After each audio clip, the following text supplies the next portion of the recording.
Southern Sudan, 2008. Nya's mother took the plastic container from her and emptied the water into 3 large jars. She handed Nya a bowl of boiled sorghum meal and poured a little milk over it. Nya sat outside in the shade of the house and ate. When she was done, she took the bowl back inside. Her mother was nursing the baby, Nya's little brother. "Take a care with you," her mother said, nodding toward Nya's sister. Glancing at her younger sister, Nya did not say what she was thinking. That a care, who was only 5 years old, was too small and walked too slowly. "She needs to learn," her mother said. Nya nodded. She picked up the plastic container and took Akir by the hand. Home for just long enough to eat, Nya would now make her second trip to the pond. To the pond and back, to the pond and back. Nearly a full day of walking altogether. This was Nya's daily routine, 7 months of the year. Daily. Every single day.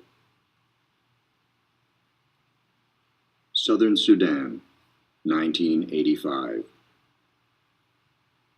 Salva held his breath as he scanned the faces, one by one. Then the air left his lungs and seemed to take all hope with it. Strangers. No one from his family.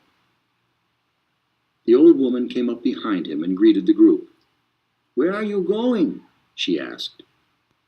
A few of the people exchanged uneasy glances. There was no reply. The woman put her hand on Salva's shoulder. "This one is alone. Will you take him with you?" Salva saw doubt on the people's faces. Several men at the front of the group began speaking to each other. "He is a child. He will slow us down. Another mouth to feed? It is already hard enough to find food. He is too young to do any real work. He'll be of no help to us." Salva hung his head. They would leave him behind again, just as the others had. Then a woman in the group reached out and touched the arm of one of the men. She said nothing, but looked first at the man and then at Salva. The man nodded and turned to the group. "We will take him with us," he said. Salva looked up quickly. A few in the group were shaking their heads and grumbling. The man shrugged. "He is Dinka," he said, and began walking again. The old woman gave Salva a bag of peanuts and a gourd for drinking water. He thanked her and said goodbye. Then he caught up with the group, determined not to lag behind, not to complain, not to be any trouble to anyone. He did not even ask where they were going, for fear that his questions would be unwelcome. He knew only that they were Dinka and that they were trying to stay away from the war. He had to be content with that. The days became a never-ending walk. Salva's feet kept time with the thoughts in his head, the same words over and over. "Where is my family? Where is my family?" Every day he woke and walked with the group, rested at midday, and walked again until dark. They slept on the ground. The terrain changed from scrub to woodland. They walked among stands of stunted trees. There was little to eat.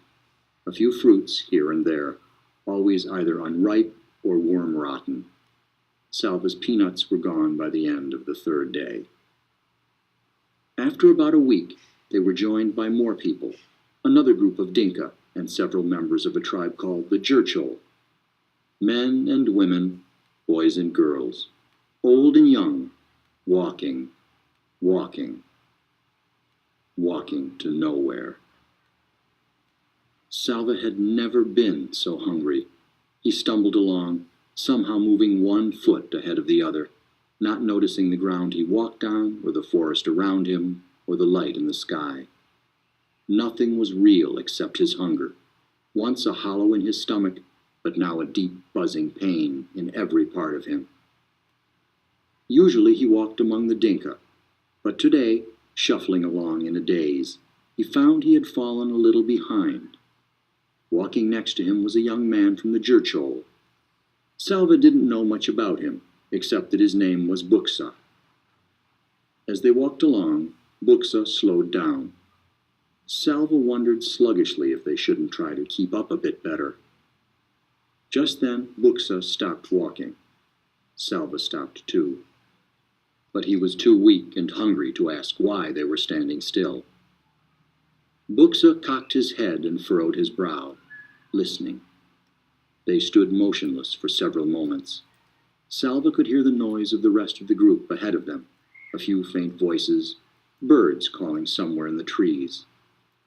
He strained his ears. What was it?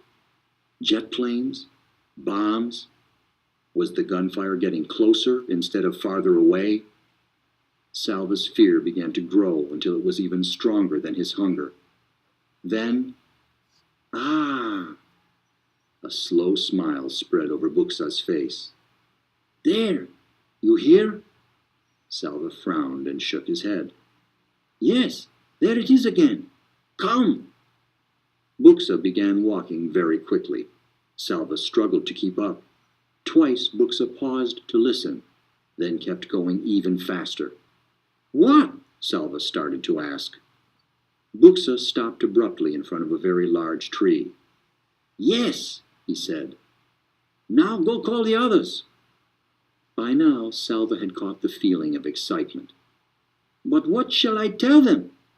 The bird, the one I was listening to, he led me right here. Buxa's smile was even bigger now.